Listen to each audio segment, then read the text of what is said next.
तो आज की वीडियो में हम लोग बात करेंगे आईआरसीटीसी के बारे में। तो आज का मेरा वीडियो सिर्फ इतना रहेगा कि हम आईआरसीटीसी का फंडामेंटल और टेक्निकल एनालिसिस करेंगे, और इस वीडियो को लास्ट तक देखिएगा ताकि आपको बहुत अच्छे तरीके से समझ में आए कि क्या आईआरसीटीसी सही है आप लोगों के लिए एज ए इन्वेस्टर के लिए, क्या ये इन्वेस्ट आप लोग कर सकते हैं कि नहीं इस स्टॉक में। तो इस वीडियो में हम टोटली फंडामेंटल और दूसरा टेक्निकल एनालिसिस करेंगे, जहाँ पे आपको छोटी से छोटी चीज़ पूरा बिजनेस आइडिया जिसका बताएंगे, क्या बिजनेस इसका है, इसका फ्यूचर क्या रहेगा आईआरसीटीसी का आईपीओ आया था तो किस टाइप से आया था, क्या कंपनी ने अच्छा मूवमेंट दिया कि नहीं दिया, कंपनी का ग्रोथ क्या है, कंपनी के सीईओ कौन है, और टोटली क्या आप लोग के बेनिफिट के लिए है कि नहीं ये स्टॉक, क्या आप लोग अच्छा रिटर्न दे सकते हैं कि नहीं। तो इस वीडियो को लास्ट तक देखिएगा तो आपको बहुत अच्छे तरीके से क्लियर समझ में आए। तो देखिए, IRCTC Indian railway catering and tourism corporation है, जो कि 87% इंडियन गवर्नमेंट के हाथ में है। इसका 1999 में मिनिस्ट्री ऑफ रेलवेज के अंदर में आईआरसीटीसी डील करती है सेंट्रल पब्लिक सेक्टर इंटरप्राइजेज सीपीएसईज में, जिसको हम लोग mini Ratna company government of India का एक स्टेटस दिया गया है। किसी भी कंपनी में पैसा इन्वेस्ट करने से पहले हम लोगों को सबसे पहले उसका फंडामेंटल एनालिसिस देखना पड़ता है कि क्या कंपनी फंडामेंटली स्ट्रांग है कि नहीं है। तो अब चलिए हम लोग शुरू करते हैं कि फंडामेंटल एनालिसिस करते हैं आईआरसीटीसी के शेयर का। तो आखिर हम लोग देखते हैं कि फंडामेंटली आईआरसीटीसी कैसा है। तो देखिए, at the level of whole economy अगर हम लोग बात करें, तो अगर हम लोग पूरी इंटायर इकोनॉमी कंट्री की अगर हम लोग बात करें, तो अभी आने वाले कुछ मंथ्स के लिए बिल्कुल सही नहीं है, क्योंकि इसका सबसे बड़ा क्लियर रीज़न ये है कि सिर्फ ये इंडिया में नहीं, पूरे वर्ल्ड में जो पैंडेमिक कोरोना वायरस का फैला हुआ है, इसके कारण काफ़ी सारे बिजनेस को इफ़ेक्ट पड़ गया है, काफ़ी सारे दिक्कत हो गई है। तो इसके कारण काफ़ी सारे अच्छी कंपनी माइनस में जा रही है, जिसका कंपनी का रेवेन्यू जनरेट नहीं हो पा रहा है, जिसके कारण कंपनी लॉस में जा रही है। तो आईआरसीटीसी का आप लोग देखे होंगे कि आईआरसीटीसी का सबसे बड़ा जनरेट करने का रेलवे, इंडियन रेलवे, ट्रेन चलेगी तभी होगा, बिजनेस होगा, फूड प्लाजा चलेगा तभी होगा। लेकिन अगर कुछ होगा ही नहीं तो क्या होगी, कंपनी तो स्टेबल रहेगी, लॉस में जाते रहेगी। तो डेफिनेटली इकोनॉमी के लेवल से अगर देखें वो अभी सही नहीं है आने वाले कुछ मंथ्स के लिए, लेकिन इन फ्यूचर काफ़ी अच्छी कंपनी है, ये फंडामेंटली स्ट्रांग है, जिसका अभी हम लोग आगे बात करेंगे। तो दूसरा पॉइंट है कि हम लोग देखते हैं eight the level of industry. तो देखिए, अगर इंडस्ट्री के लेवल से देखा जाए तो आईआरसीटीसी एक ऐसा इंडस्ट्री लेवल है जो कि बहुत ही important sector, commercial service sector में काफ़ी इंपॉर्टेंट माना जाता है, और इसका डिमांड भी काफ़ी कॉन्स्टेंट है। और अगर देखा जाए एज ए इंडस्ट्री पीयर्स में, तो इसका कंपेरिजन करने के लिए अदर कोई भी कंपनी नहीं है जो इसका कॉम्पिटिशन कर सकती है। और तीसरा अगर पॉइंट हम लोग देखें तो eight the level of a specific company, तो देखिए आईआरसीटीसी फंडामेंटली काफ़ी स्ट्रॉन्ग है, और एज ए स्पेसिफिक हम लोग अगर देखें तो कंपनी काफ़ी यूनिक है, जो कि आने वाले समय के लिए, आने वाले स्टेज में काफ़ी अच्छा ये परफॉर्म कर सकती है। तो अगर हम लोग बात करें तो अब हम लोग बात करते हैं नेचर ऑफ बिजनेस की। तो आखिर आईआरसीटीसी किस किस सेक्टर में डील करती है, क्या नेचर है आईआरसीटीसी के बिज़नेस का। तो अगर हम लोग देखें तो सबसे पहला पॉइंट आता है कैटरिंग एंड हॉस्पिटैलिटी।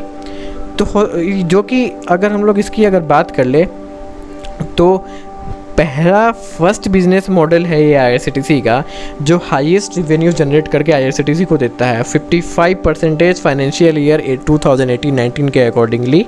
ये आपको 55% कैटरिंग एंड हॉस्पिटैलिटी का बिजनेस करके देता है, सबसे ज़्यादा हाई रेवेन्यू जनरेट करके देता है, जो कि काफ़ी सरप्राइजिंगली है, ये सरप्राइज है ये काफ़ी। और इसके अंदर मोबाइल कैटरिंग आता है, स्टेशनरी कैटरिंग आता है, ई कैटरिंग। तो मोबाइल कैटरिंग हो गया जो आप ट्रेन में ट्रैवल कर रहे हैं, जो आगे आपको सर्विस प्रोवाइड करती है, वो हो गए। दूसरा हो गया स्टेशनरी, अगर किसी प्लेटफॉर्म पे जो फूड प्लाजा हो गया, जैसे जन आहार हो गया, फूड स्टॉल्स जो होता है रेलवे प्लेटफॉर्म पे, वो स्टेशनरी कैटरिंग हो गई। ई कैटरिंग हो गई कि जो आप ऑनलाइन ई पोर्टल के थ्रू ऑर्डर करते हैं। तो चलिए, दूसरा पॉइंट आता है ट्रैवलिंग एंड टूरिज्म। ये दूसरा आपका पॉइंट दूसरा है, जो कि जनरेट करके 23.38% का रेवेन्यू जनरेट करके देता है according to the financial year of 2018-19, जो कि काफ़ी कंपनी का स्पेशल बिजनेस सेगमेंट माना जाता है, जैसे स्टेट तीर्थ, जो कि 10% रेवेन्यू जनरेट करके देता है।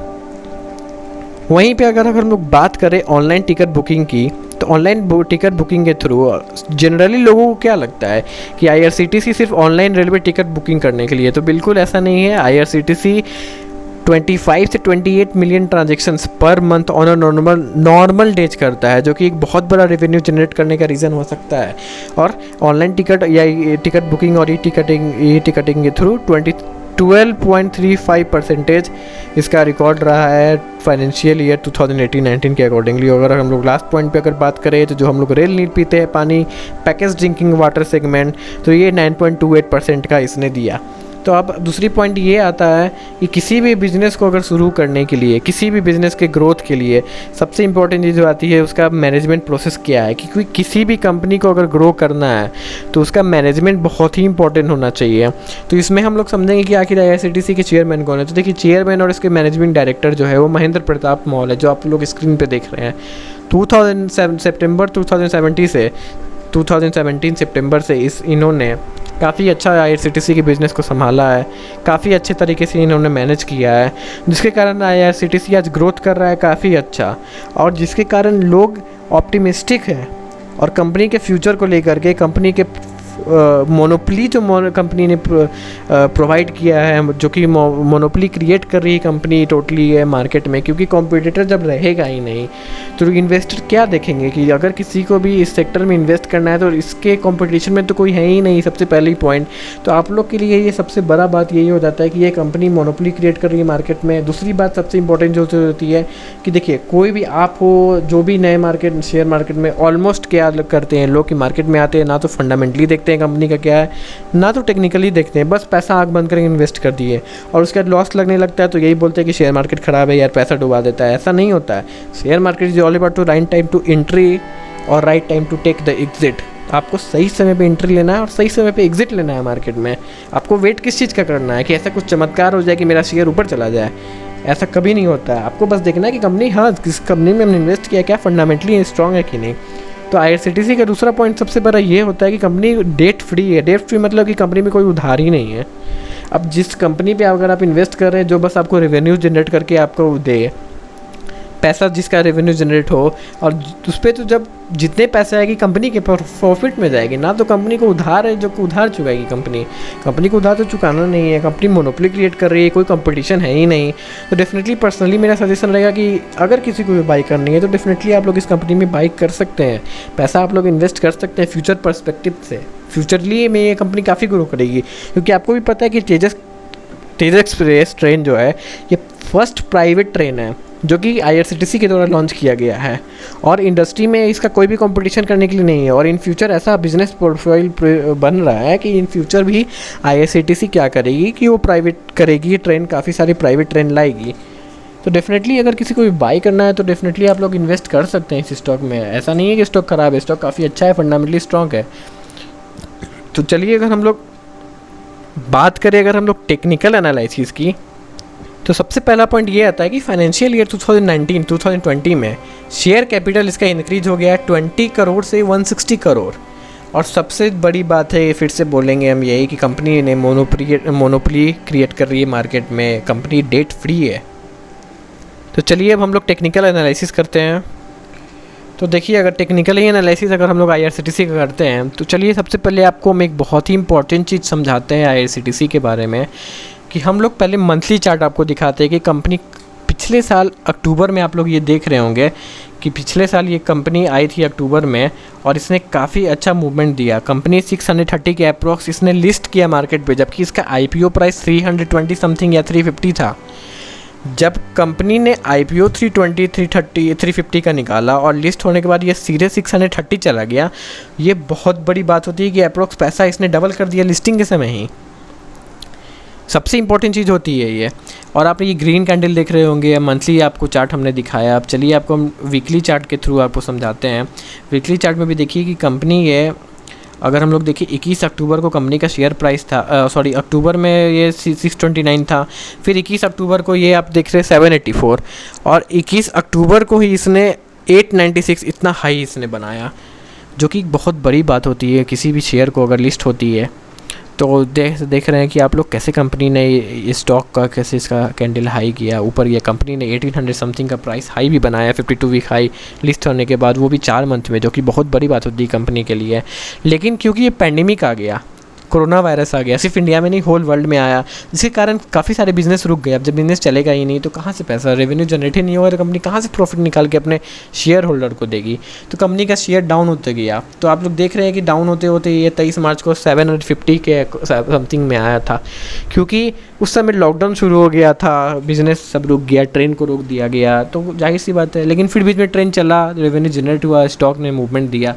लेकिन अगर फ्यूचर का अगर सोच के चल रहे हैं तो डेफिनेटली मेरा पर्सनली सजेशन है कि आप लोग को अगर बाई करनी है तो आप लोग को एक बार हम 30 मिनट्स चार्ट पे अगर देख के बताते हैं कि अगर आप लोग को बाई करनी है, किसी को भी बाई करनी है, तो मेरा पर्सनल सजेशन रहेगा कि एक बार वेट कीजिए लेवल आने का। 1345 1350 के अप्रोक्स आप लोग बाई कर सकते हैं। यह है 60% क्वांटिटी आप लोग बाई कीजिए वहाँ पे। और अगर शेयर लोअर लेवल दिखाता है 1320 पे अगर क्लोजिंग देगा ये, तो और हो सकता है कि नीचे जा सकता है शेयर। तो आपको नीचे में ऐसा नहीं घबरा जाना है कि अरे यार मार्केट नीचे चला गया तो कैसे होगा, नहीं, आपको वहाँ पे पैसा ऐड करना है ताकि आपका एवरेजिंग हो जाए।